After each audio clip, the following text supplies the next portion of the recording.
अहिले यहाँको स्कुलमा ताला लगाइसकेको छ किनभने अहिले दसैँको बिदा भएको कारणले गर्दाखेरि यहाँको स्कुल एकदमै राम्रो छ।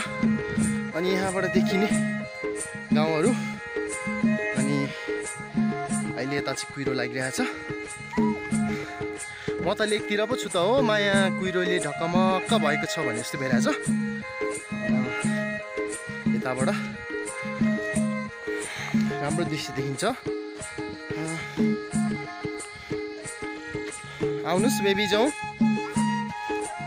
मामा घरमा जाने, मामा घरमा जाने हो बेबीको मामा घरमा आउने भनेर। यहाँ चाहिँ मामा घर हामी आइपुगिसकेका छौँ। अब यहाँबाट चाहिँ पारी श्रृङ्खलका क्यामा घुम्देललाई अहिले कुहिरो ढाकिसकेको छ।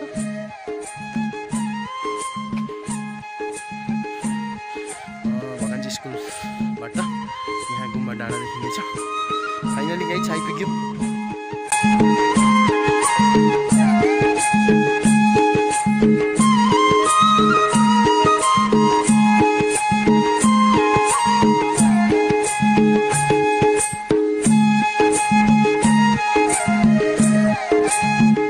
चिया खाएर हिँड्ने हो यहाँबाट होइन। अब यताबाट यस्तो देखिरहेछ।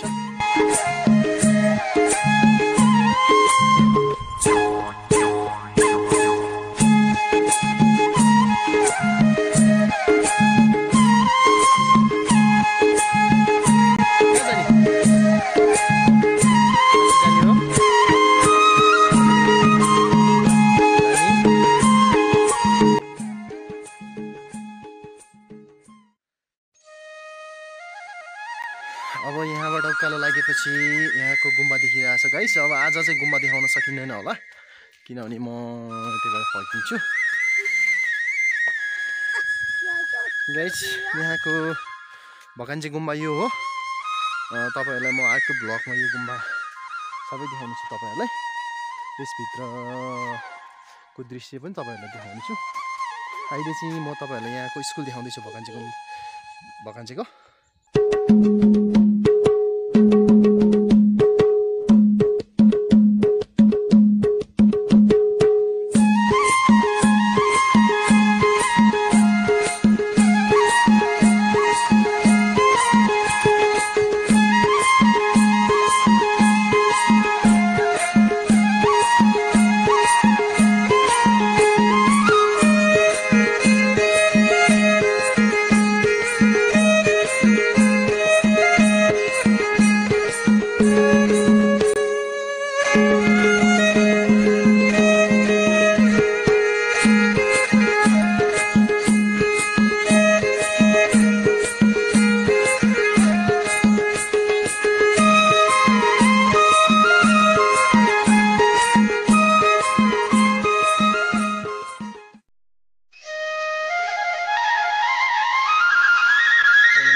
अर्को ब्लगमा देखाउनेछु। पानी पर्न लागिसकेको छ। पानी पऱ्यो भने म भिज्छु। बादल एकदम राम्रोसँग लागिरहेको छ।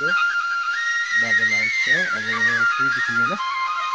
धेरै जस्तो लाग्छ।